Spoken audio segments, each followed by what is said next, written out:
Let us now discuss both our cases. First, that direct dependency case.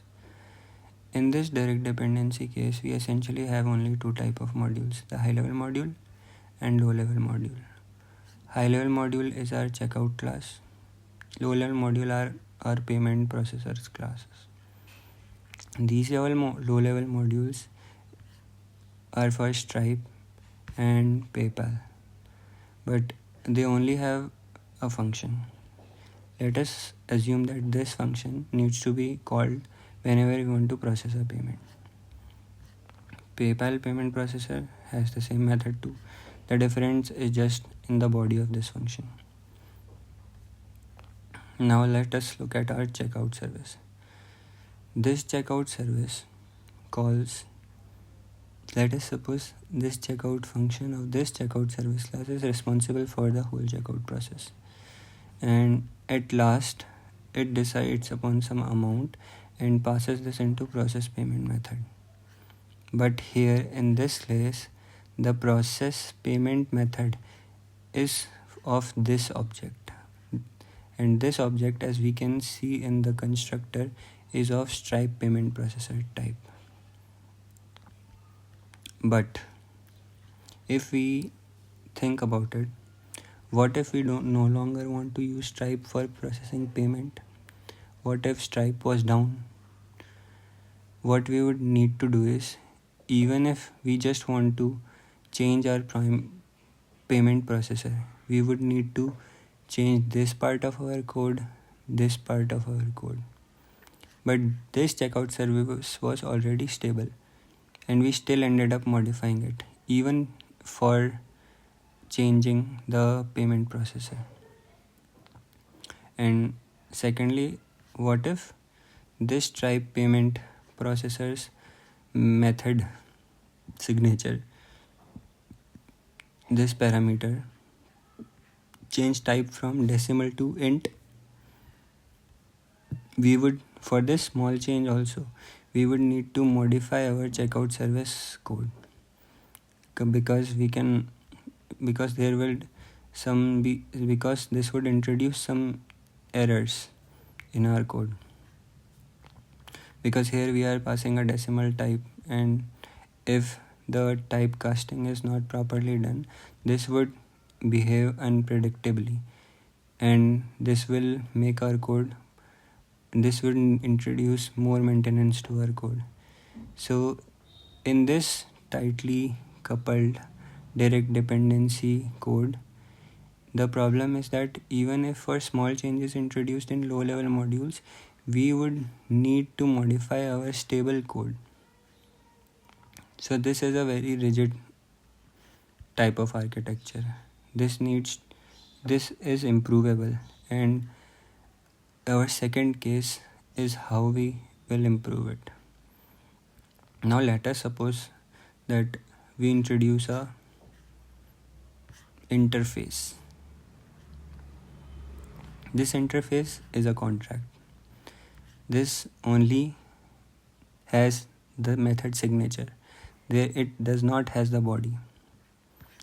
It signifies that whoever is consuming this will consume this method, and they will not be knowing, and they should be ignorant of how this payment is processed. And essentially this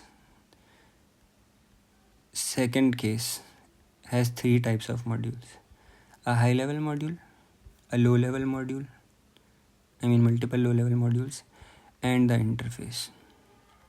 This interface establishes a contract. It enforces a contract. If the Stripe payment processor wants to follow this contract, it needs to use this syntax.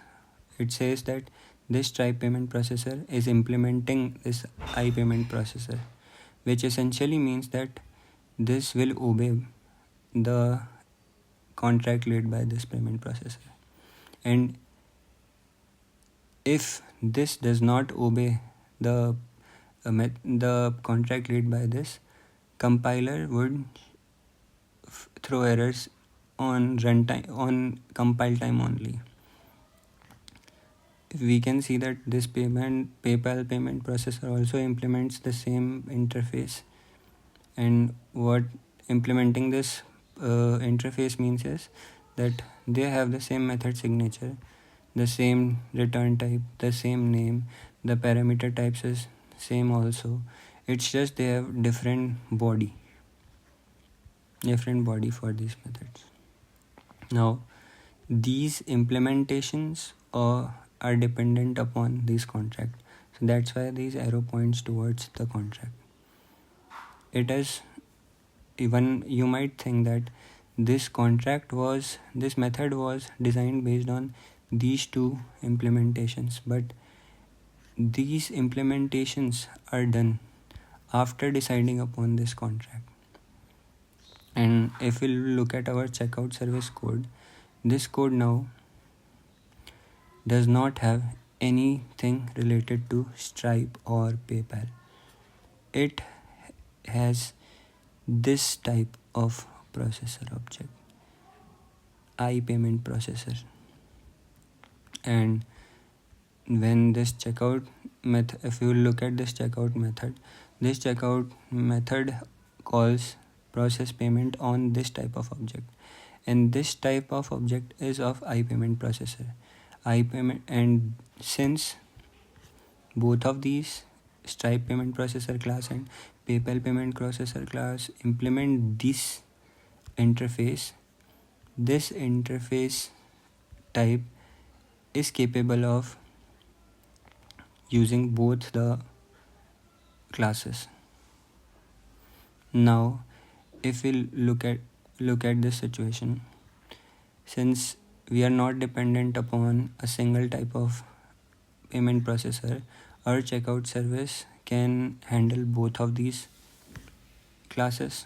So it is, even if we want to switch between Stripe and PayPal, we would need to make no modifications in our stable code, our business logic, our core program, the high level module. It stays untouched. And suppose if you modify this method of our Stripe payment processor class, suppose we change this parameters data type from decimal to int, and if we try to build this code, what will happen is, on static analysis only, the compiler will say that this Stripe payment processor is not abiding by the contract laid by payment processor, because since I changed the data type of parameter, it is no longer following the signature. So we get an error at static time only, and this saves us from getting into those runtime errors that we were getting into in this highly tightly coupled direct dependent code. And this is essentially how introducing this interface solves for the problem.